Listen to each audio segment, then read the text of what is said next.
What is up, everyone? This is Kev. This is the Big Red Ramble. Well, hey, it's a Big Red Ramble. It is. We haven't had one of those in a while. What are one Been of a while, those? hasn't it? Yeah. I'm joined by Tim today. That's me. Hello. Hello. Hello. I'm Tim. Hello. Yeah, no, what's a Big Red Ramble? Quickly.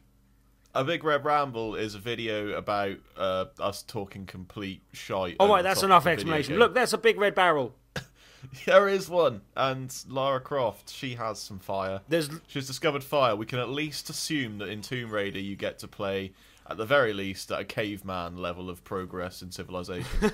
well, I was just going to say, like, slight spoilers, but this game is great, mainly because of the ever-presence of barrels throughout the game, in various guises, and in big red ones, as you see here. So, you know, game of the year already, as far as we're concerned, I think, no?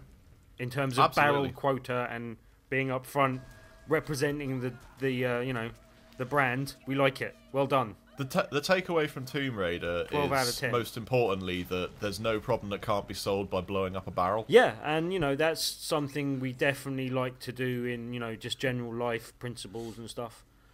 Yeah, I know. I personally just like to blow up barrels for the hell of it. Yeah, I've got a big barrel at work, just ready to blow up any time I'd like. Yeah. And that's actually true. So we should probably get back to Tomb Raider. Yeah, I was going to say, this bit here, I really like just some of the touches here, and this is one of the things I was talking about in the podcast. That scene there where she's nervous and looking backwards over her shoulder apprehensively and stuff. Like, I really like the little animation and touches that they've done to her in those scenes when she's going through the rocks. Okay, there's possibly a bit too much panting for some people's liking, or enough just to get people excited, but depending on how you're going. But I really like the presentation, and that side of things is really good. There's a couple of the animations that I thought looked wonky in the kind of some of the climbing mechanics, but generally I think everything in that regard is really quite smooth and of a high caliber enough to be impressive throughout the game, basically, you know? Yeah. They gave her a lot of animated flourishes that just make her feel a bit more like a human being rather than a video game character that you're controlling. Yeah, and as we see here as well, I think introducing her with a weakness, you know, you see her get stabbed in the beginning here, and you know, or impaled, I should say more. And you know, there are times where. And she does really get quite battered in this game. She really does get battered about she really quite does. a lot. She takes quite a beating. That being said, she gets stabbed, impaled, beaten, bruised, bashed quite a lot. Well, it's But like I three think- die-hard Christmases in one, like, summer vacation. It is. basically. She is the John McClane of Yeah. the video game world. She's even got the vest for it. She just hasn't taken her shoes Yeah, off but yet. she does get dirtier and dirtier throughout the game. And that's one of the little touches that I think there's a few nods and winks to the developers of this having played and studied and looked at what made Batman enjoyable from the Arkham City series type thing. And the elements that they've taken there, I think, is the fact that she gets progressively, you know, you see the damage that she's taken throughout her journey of the island on the character model, and that's something that, you know, it is a bit more common throughout as well. But again, the kind of Metroidvania type, being able to go back to places with, you know, being able to pull doors open and whatnot. to get collectibles and open other tombs and stuff.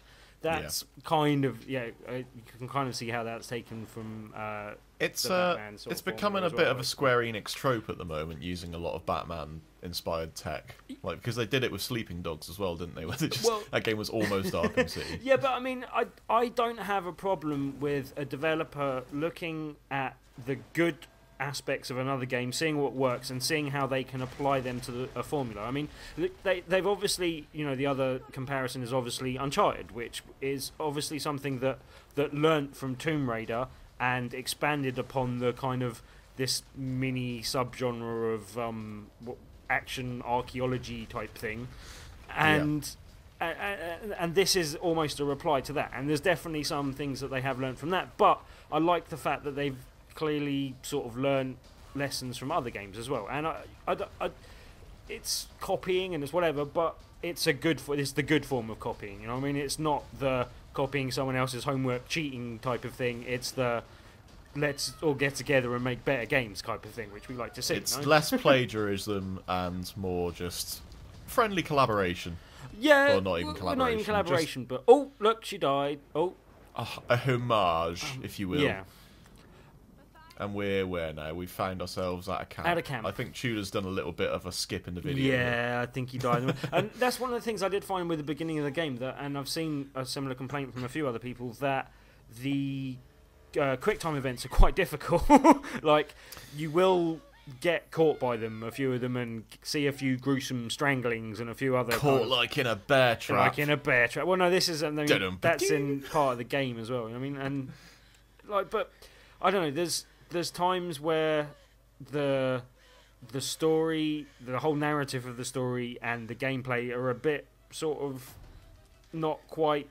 They don't quite gel with each other as nicely as the presentation and the overall kind of feel of a lot of the story and everything else does, just in so much that I feel I was just watching Kill the Wolves. But no, there's times where they don't fully, there's not really a good enough explanation for why there's the amount of people on the island that you end up killing type of idea.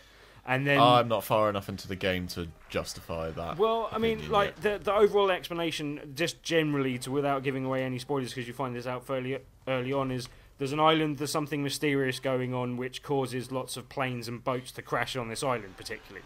Yeah, and a lot of people have crashed there over the years. Yeah, and for me, there's not quite, and there's enough of an explanation for why there might have been things there in the past. There's not quite enough of an explanation for why there's quite so many people on the island at this time, kind of thing. But you know, that's something that can be said of other things. There's a slightly better explanation in Uncharted if you want to make a one-to-one comparison, but it's, you know, it's a video game sort of trope that we have to live with type idea, you know. But the other, getting off that subject, here we have a bunch of allies of Lara in the video, Reyes and some other people there. That dude's a bit fun. What do you think about the allies cast in this game compared to Uncharted's? They are not as likable. I mean, you think? And that guy, that old Scottish man is brilliant. Yeah, and he goes, oh man, he is a bombastic player. But see, I don't want to give too much away about later in the story, but yeah, let's just say there was no one I cared about other than Lara at the end of the game, really. Yeah. You know what I mean? Like, there was a case of, yeah, I could have lived without any of the rest of you living, actually, really, probably. Like, they're no Chloe and Sully, is what they're saying. You know what I mean? Like, they're if none of the characters that were at the end of this game return in the next game, I wouldn't be upset. Apart from Lara, obviously. You know what I mean?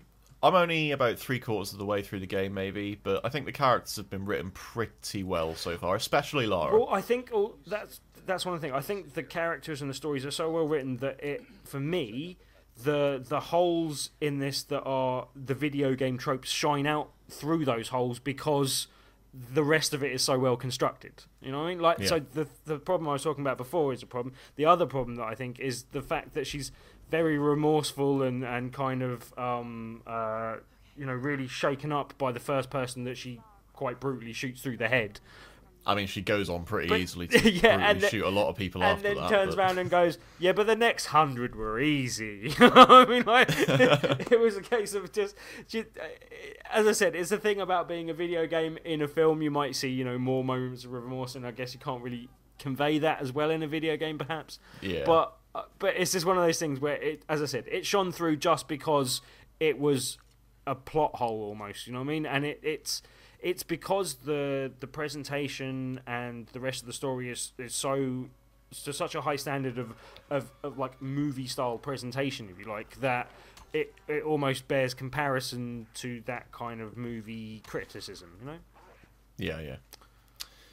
Totes. But I have to say, we're seeing the bow here, and this is possibly the last game in the year of the bow, and I think they saved the best till last. I have to say, this is the most fun I've had with a bow in a game this year. Now, you, sir, have clearly not played Crisis 3. That's exactly what I was about to say. Now, the one game I haven't got around to yet, remorsefully, is Crisis 3, and I know that had a bow, and that did look good, but it's the one I didn't get to try. So the bow in Crisis 3, what they didn't tell you in the promo materials, is that it has 4 different kinds of ammo. Okay.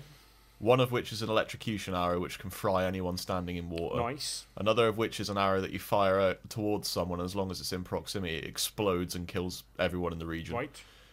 and there's another arrow that just burns white phosphorus, so it like burns through any kind of armor. I mean, you do end up with incredible. a few different types of arrows. I don't want to give too much away if you haven't quite got to the end of the game yet, but there are I know there are a couple of different types of arrows that you can get, obviously, and they have different effects, but vary. Generally, just it's either silent arrow or set things on fire in a different way arrow. That's basically your options. But I mean, just in terms of the mechanic of the way the bow worked and actually using it in a game, I mean, I quite liked the bow in, like, say, Far Cry 3, but I didn't end up using it that much because the other weapons were functionally better. Whereas I found in Tomb Raider, there were times where you were actually better off using the bow, and I really enjoyed using the bow in those You, instances. sir, are wrong about Far Cry 3. Really? I used the bow through virtually all of that game. It wasn't that I didn't think it was effective. It just... Oh, well, no, it wasn't that I didn't think it had its uses. I just thought I had a more effective combination of weapons without carrying it with me most of the time. So I ended up not carrying it You and I with seem me. to have played Far Cry 3 very differently. And that's some of the joys of Far Cry 3, you know? That's yeah. one of the things that's possibly a criticism of Tomb Raider, to bring it back on topic. That I don't know, I mean, you can stealth or fire, like, just fire hazard there your are way options. through this And game. the one thing I did like about that is that she is fragile, but...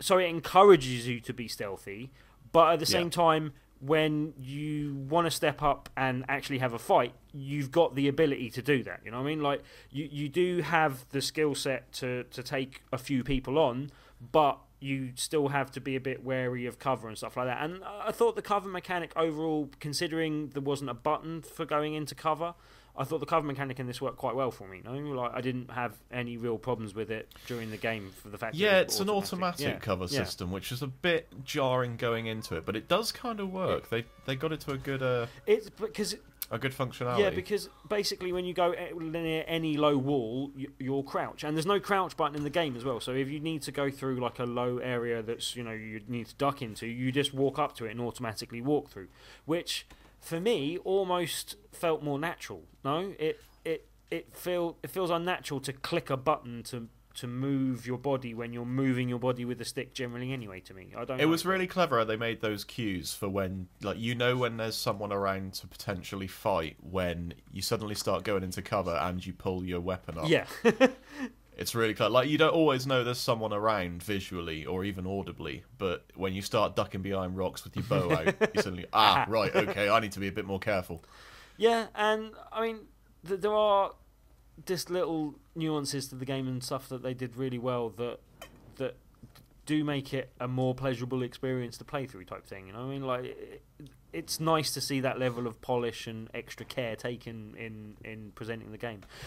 As I said, absolutely. when we were going to criticisms, though, the one thing I thought from seeing previews, and maybe this just misguided me from previews, but that bit where you first get to that forest and it opens out into the forest, and it feels a bit more open worldy. I thought that was going to be there was going to be a continuation of that kind of experience throughout, and for me, it was a bit more. Here's an area and find a path through it than any sort of roaming free worldiness kind of thing. You know? Yeah, and I think a lot of that comes down to the way the collectibles work in this game. They don't really have any payoff to them. I was expecting collectibles to maybe get like power upgrades out of. I liked the way they did the relics, and again, if you're talking about borrowing from other games, they basically just nicked a mechanic from LA Noire in terms of looking at evidence. Like, you slowly rotate things to find extra clues and stuff, and I quite liked the way that worked, and it made me want to go back and actually find all the relics when I was getting towards the end of the game. So I did end up bouncing around and going and doing that, but yeah, see, I've not felt compelled to do that at all because it doesn't really have any narrative payoff or functional payoff. So well, you do. It's just collecting for the sake of collecting, which I get know there are extra some obsessive XP compulsive people for out there. completing, like, if you get like the whole set of something in an area, you'll get some experience points for it, I think, and stuff like that. So it does have a payoff in terms of being able to unlock extra skills and stuff by the time you get there. But it's not like you're starved for experience prior No, to but that. look, I've had no problems But basically, whatsoever. I didn't have a strong desire for it as well. And when I spoke about it on the podcast, I said to Dan, "Have you even bothered with the fast travel thing? I haven't used it yet, basically." Yeah. And he said, "Yeah, he was bouncing around," but I didn't at all until I got to. And this is a handy thing, and it's one of those things that it breaks the immersion in the game a bit, but I really appreciate it when developers do it. And I think they're learning this trick now, but it's to say this is the point of no return.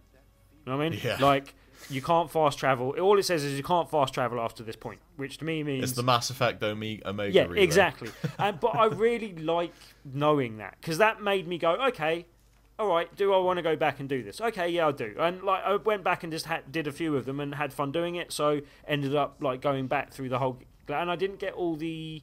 actually, I think I even went back and got the GPS caches in the end, but I didn't do all the like the submissions in each level. But I've done, I've got all the like collectible type things in the end. Which Did I you don't do many secret tombs? I did all the tombs pretty much on my first playthrough, and it was actually checking those that was one of the things that encouraged me to go back. Generally, because I missed one, and so I went back for that sort of idea. Right. And those puzzles, they're not really difficult puzzles. They're more like brain teasers. Yeah, it's... But, for me, it could. I would have right, liked those tombs to be a little bit longer. I would have liked absolutely. at least say half of them to have had in a similar sort of manner to the tombs in Assassin's Creed, where you go down and it's kind of a sub level. Like you have to platform through a good section, and then there's a little puzzle that kind of finishes it off, sort of thing. Whereas in this case, it was almost a case of find the entrance to the cave, which we've marked on the map for you in most cases, and tell you about when you're anywhere near, and have painted signs outside the door just to make sure you can't miss it, sort of plan. It was just like, well, it's not very secret, is it really? Not the most secret of secret tombs. But then, just as I said, I would have liked them to have been a little bit longer. You literally find them, and then it's the puzzle, apart from getting in the entrance most of the time. And they could have done with, for me, just padding those out so it was a bit more of a thing. But I guess that might have meant that they were slightly less realistic in the confines of the story, perhaps, maybe. So I don't know if that's one of the things that made them think to limit it in that way. You know, I don't know. Yeah. Well, I think we'll call it a day there. But you like the game? Yes. I mean, as I said, tombs raided, as it says when you've been through one of the secret tombs, and I did enjoy raiding said tombs. It was really good, as I said, really well presented, like really good animation and really nice little touches that, as a fan of games, I appreciate seeing in action and done well. You know, whether it quite measures up to the absolute heights of Uncharted 2, which for me was the highlight of the series, I don't know.